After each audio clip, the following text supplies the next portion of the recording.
Kinuwento niya sa akin lately na tumatakbo siya, hindi niya alam kung saan siya pupunta. Kaya para sabihin niyo na walang nangyari. Napakasakit para sa aming lahat na nandito. And as I said, 2 pintuan na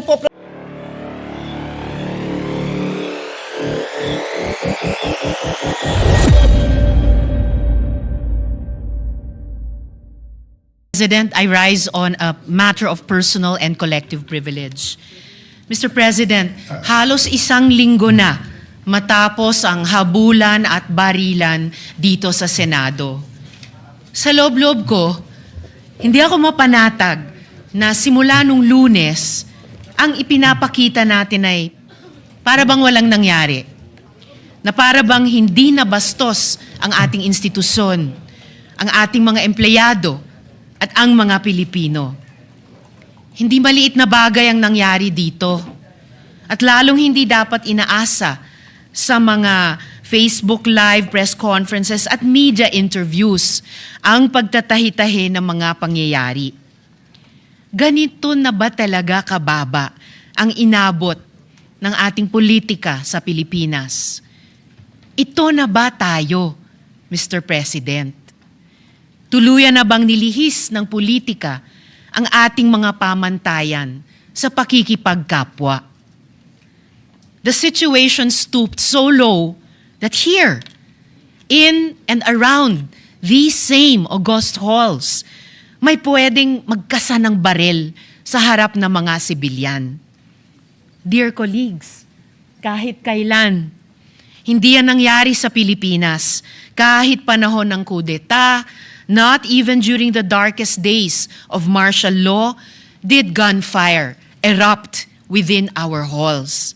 So, whether we stand in the minority or in the majority, the Senate as an institution has sustained a profound injury to its dignity, credibility, and moral authority before the Filipino people. And this frustrates me every day since Wednesday, including in the context of initial findings from the investigation conducted by the Department of Justice, the Department of the Interior and Local Government, and the Philippine National Police, beginning to reveal various points. Patuloy pa rin ang investigasyon, Mr. President, at dapat lang. But still, this needs to be said. Kapag may nagpaputok ng barel, right here in the people's house, kapag naghasik ka ng takot sa mga empleyado, sa media, sa security personnel, at sa mga sibilyan, kapag may natroma dahil sa karahasan, at umuuwing nanginginig at hindi mapakali sa sariling bahay, lampas na ito sa isyu ng pamumulitika. Pambabastos na yan at pang-aabuso sa lahat-lahat ng ipinagkatiwala sa Senado bilang mga lingkod bayan. As we all know, democracy has always made room for disagreement. But, dear colleagues, hindi na ito political disagreement. Hindi na ito isyu ng kampihan.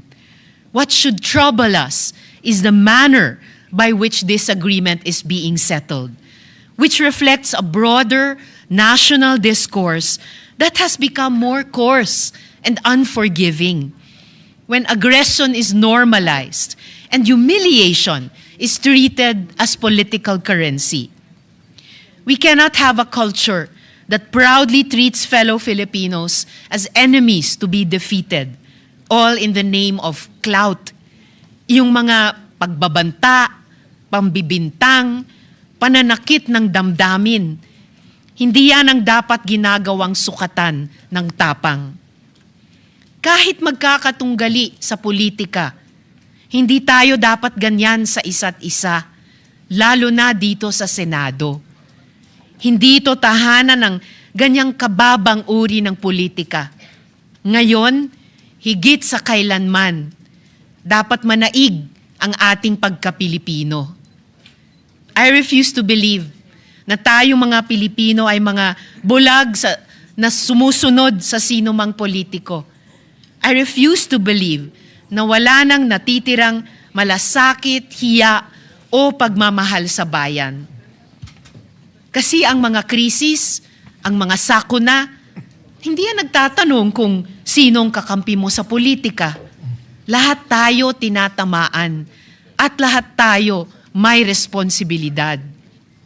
At tayo mismo, dito sa Senado, kaya nating magkasundo. In fact, all of the laws I myself have championed could not have passed without the support of those from across the political aisle.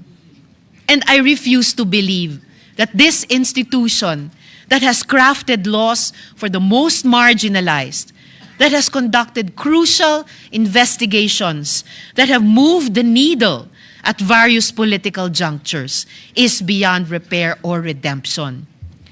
Let us remember, Mr. President, that we have a bicameral legislature with a Senate elected at large, precisely to have a body that can rise above parochial concerns and craft a vision for the entire nation. At kaya kong sabihin ng buong puso that this Senate has, at its best, shown that disagreement does not destroy our common duty.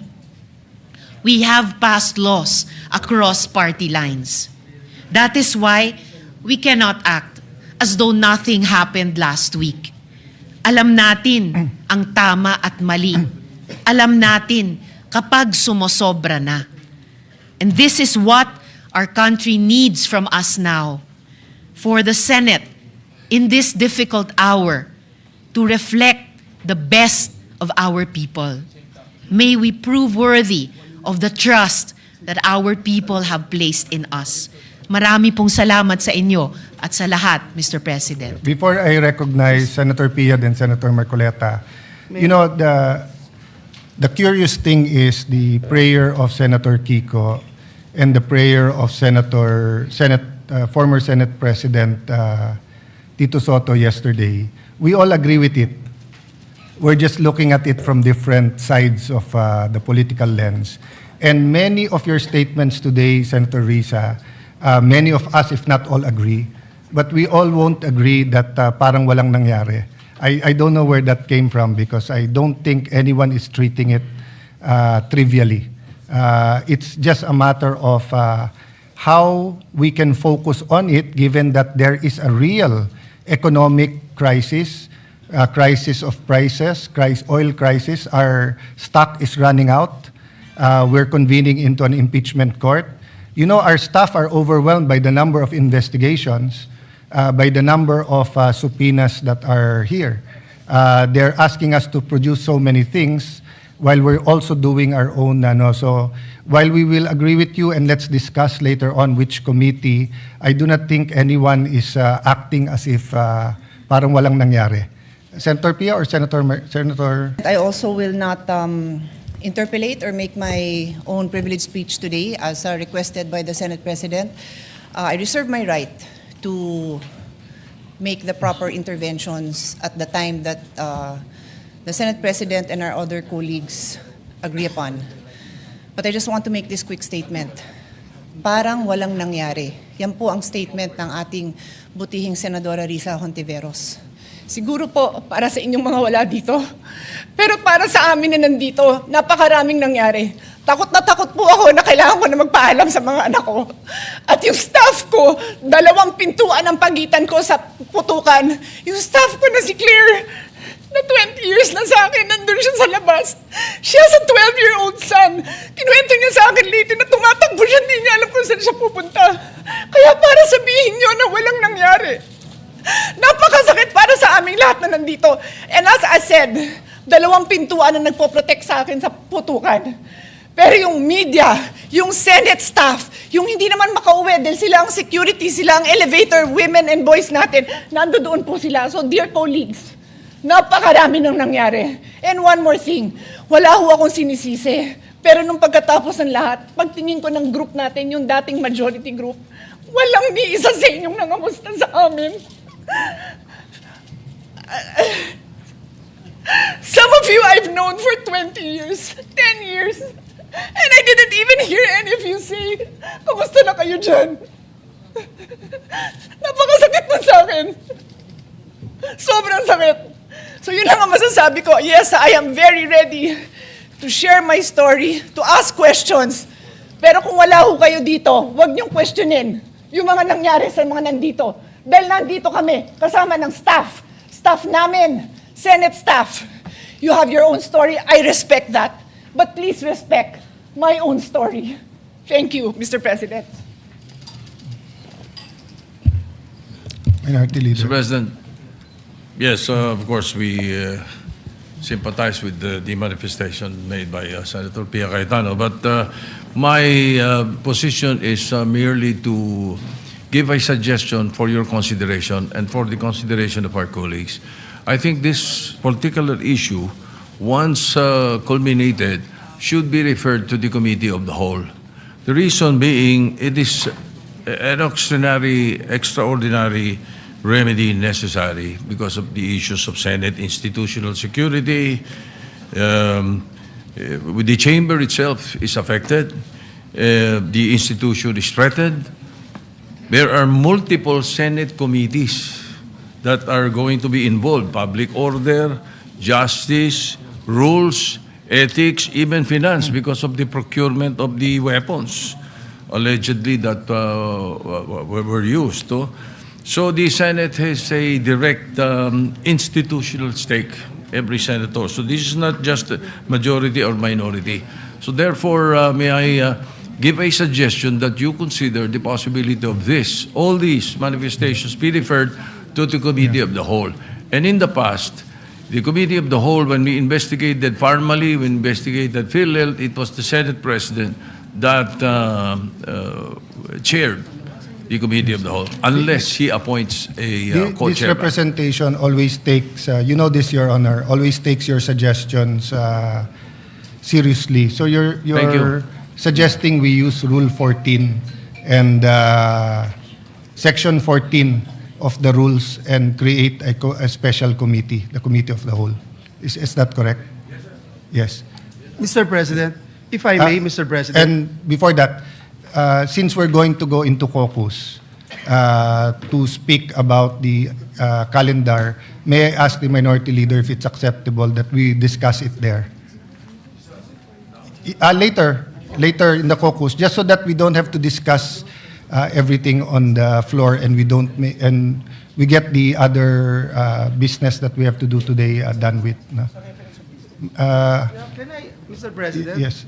Mr. Majority President, Leader. I'm sorry, Mr. President, but just to put on record, there are a lot of senators who wanted to speak and reserve their On right this issue. on this particular Put issue. it on We record have- so that we yes, can we have manage. Senator Mark Villar, Senator Camille Villar, Senator Jingoy Estrada, Senator Robin Hood Padilla, Senator Bongo, Senator Lauren Legarda, Senator Win Gatchalian, and even this representation, Mr. President. So, if I may, Mr. President, and with the indulgence of our colleagues, I think we already made that decision that on Monday, come Monday, we can talk about this, Mr. President, and of course, entertain the idea being raised by our minority leader. So, with that, Mr. President, may I just move that we proceed with the reference of business so that the resolutions I just have to recognize Senator Ontiveros with that pakiusap of everyone. We that yield, Mr. President. Yes. We yield to the distinguished lady, Mr. President. Maraming salamat, Mr. President. I empathize with the experiences and the feelings expressed by the gentlewoman from Taguig and Pateros. May I just repeat what I clearly stated at the context of na parang walang nangyari. I'm talking about ngayon, after those terrible events that caused fear and a lot of other negative emotions and experiences sa ating mga colleagues, sa ating mga Senate staff, sa security unit dito at sa Senate media. Yun po yung punto ko. And it is akin to one of the points raised by Senator Erwin earlier, before my privileged speech. But let So me just assure to you correct that's not that, the Mr. case. President. In fact, I have to Yes. deal with the security of the Senate every day. I'm just not telling you everything that we have to deal with now to make sure that there's no bombs in the in the area, just like every day except this time, and also making sure that there's no miscommunication between the executive, legislative, judiciary, and the international community. That's precisely why we are waiting for the complete investigation, because there are matters that when are discussed in public will cause more alarm and confusion rather than clarity. But that doesn't mean na parang walang nangyari lang. I think that's the point where there will be strong answers, Senator Risa. But of course, you have your point of view, and we respect that. Thank you, Mr. President. And lastly, just for the record, as I said earlier, I deeply respect the emotions of our distinguished colleague. It's evident that the violence that breached our halls has profoundly affected all of us. And I don't doubt, Mr. President, the leadership's personal distress over what transpired. Thank you. However, when I stated that it feels now as though walang nangyari, I was not speaking about our personal feelings. I was speaking about our institutional posture. Thank you for Our that. grief as senators is valid, but our mandate requires action. Salamat po ng marami, Mr. President. Thank you for that statement. And personally, I've stated this again and again. And I don't doubt the sincerity of President Marcos when he called to check if we are safe and to assure us that it wasn't an attack from the executive department. I don't doubt that. That's why we're waiting for the whole investigation. Thank you. Majority Leader, let's Yes, proceed. Mr. President, just to put on record, it's really way different when you are here inside this Senate premise, especially during the time when we were inside that one room, Mr. President. I would still recall the gunshots, the smelling of gunpowder, Mr. President, and everything that we had experienced. So it's really different, Mr. President. Just want to put that on record. With that, Mr. President,